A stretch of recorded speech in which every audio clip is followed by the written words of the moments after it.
I don't know where this video is going to go. I just know by the end of it, the point that I want to be conveyed is that we don't know what we mean to what child. And just maybe, I know it's a lot for a lot of us, but just maybe we should ease off of saying F them kids. I'm just saying. I don't think it will hurt for us to go out and be something to a child that ain't ours. I don't think it will hurt us. There's nothing wrong with being an influence for a kid. I'm not saying go out and raise kids, but our kids need us, man. I was a singer, boy. I used to sing. I used to direct all type of choirs about 20 years ago, maybe 21 plus years ago that I'm thinking about. I'm thinking about how when I was in church, I just wanted to sing. I just wanted to sing and direct the choir. That's all I wanted to do. And there was this man named Rodney. Rodney was the first adult man in my life that I can remember, as far back as I can go, that actually saw me and saw my talent and saw who I was and wanted to help me grow. And that meant so much to me. And I did not know how much that meant to me until I didn't have it no more.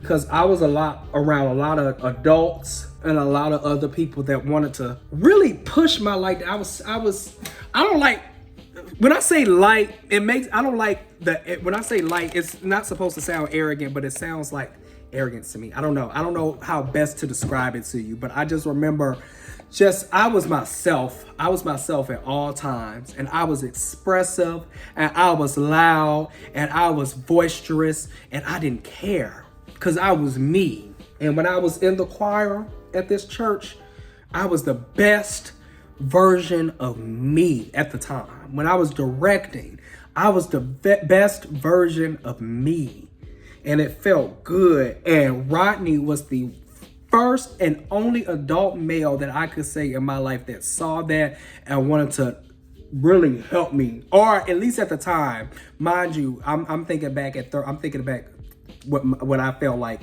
at 13 and 14, and I just remember Rodney really wanted to invest and help me grow and help me be like, I just really felt my best with Rodney. And I remember the first time there was another organist slash pianist, the head of the choir. It was the head of the choir, and then it was Rodney. Rodney was the organist. So we had the pianist and organist. And I remember I would always go to the pianist. His name was James because he was the head. I remember I would always go to James. And I was directing and doing stuff with the youth choir, but I wanted to do stuff with the adult choir. I felt like my talents were being recognized. And I need to do stuff with the adult choir. Where James kept telling me, well, you're not ready. You're not ready. And James never saw anything that I did up until them. James just kept on telling me, you're not ready. You're not ready for that. We're not going to put you in that position yet. And I remember this one particular time, James was not at church. My parents were out of town. I decided to stay behind and stay with my grandma and go to church still. So my grandma dropped me off at church, if I'm remembering correctly. And I wanted to direct that choir really bad, but I felt like I wasn't given a fair opportunity by James. But Rodney was there, and I pulled up to Rodney before church started, and I said, Rodney, what we doing is the march in. Like, what we marching into, because the choir will always march in. And Rodney said, I don't know, probably What Shall I Render. That's the song we did, What Shall I Render, or we either did What Shall I Render, or Glad to Be in the Service as I march in songs. I hated Glad to Be in the Service. And there was another one too, but I remember those two in particular. And he said, probably What Shall I Render. So I said, hey, Rodney, can I direct What Shall I Render? And he kind of looked at me like this and said, yeah. I remember that smile. And I hold on to it. Maybe the little boy in me holds on to it. I don't know what it was about him smiling at me, but it was this pride that he had for me, or it felt like he had for me, and I ain't even proved myself yet. He said, yeah. So I get down there, and the church is wondering what I'm doing, like, because the director always stands at the front of the church. This church, the director always stood at the front of the church before the choir marched in. So I stood at the front. He started playing the music.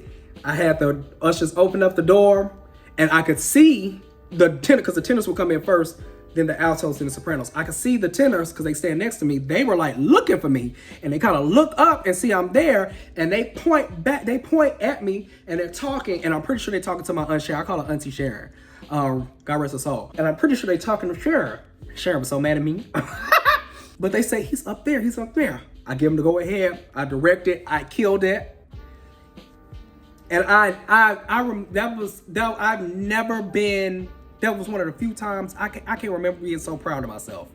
And I remember Rodney looking at me beaming. That was the first time a man in my life beamed at me with joy. And when I say a man in my life, I mean an older male that was in my life. Like, he beamed at me with joy. I could tell he was proud of me. I don't have no issues with my dad. Before I continue to tell the story, just me and my dad never shared that connection with music like that, and my dad was not there. And that was the first time a man in my life had gave me that, like, I'm proud of you, boy. And not that it was Rodney's responsibility, but I just wanted to be under his wing so bad. He played the organ and he made music and he was good at it. But he was always clashing with James, who was the head of the choir, because Rodney was a little younger, James was a little older. James was not ready to let go of that choir position, and James was always, the old way is the best way. This new shit, I ain't doing this new shit. And I think eventually it just kind of like got to Rodney, and Rodney ended up leaving. What he left for, why he left, I don't remember. I don't know why, but I don't remember a man in my life having that much pride in me after he left. I remember how confident and how bold and how ready for just when it came to choir and music and everything, I just remember how confident and how bold I felt with Rodney around. And that was so quickly taken away when he left the church. He didn't owe me anything. He didn't owe me nothing. You know, I wasn't his kid or anything like that, but like when he left, it really, I think I lost it, and I held on to my confidence for as long as I could, but I lost it, and I don't think I ever got that back. And that particular church kind of killed whatever I had left. Now I couldn't find it again. I never thought to find Rodney. I don't even remember the man's last name. I just know Rodney. And I say all that to say, I know we are in a space of like where we say all the time, like, these kids ain't my responsibility, but you just don't know what you mean to a child when you see them. You don't know how important that is for a child to be seen, what that can do for them. Sometimes I think he made such an impact, and I don't even think he knows. I don't even think he knows. I don't know if he's alive, if he's gone, where he is, where he's living. I don't even think that man knows how much of an impact he made on my life at the time, and how damaging it was when I just came to church one day and he wasn't around anymore. And even now, I think my feelings are still kind of hurt, because it feels like something was stolen from me almost. And I don't know how to make that not sound weird. I don't know how to not make that sound weird. But it feels like something was stolen from me. You don't know what you mean to a kid. I'm not saying go out there and have some kids. I'm not even saying make yourself responsible for other people's children. That's not what I'm getting at either. I'm just saying these kids, all of them need all of us. And I don't think we as adults should be robbing ourselves of the opportunity to mean something to somebody, especially a younger person coming up behind us. We mean so much to these kids and we don't even know it. And how I know that to be true is because that man was in my life for such a short time, but made such a heavy impact that 20 to 21 years later, I still remember his name, his face, and how he made me feel. And I remember when his presence was gone, I don't recall wanting to be a part of music or wanting to be a part of church or a choir like I wanted to be when he was around. And that to me says a lot. I don't know. I'm just saying.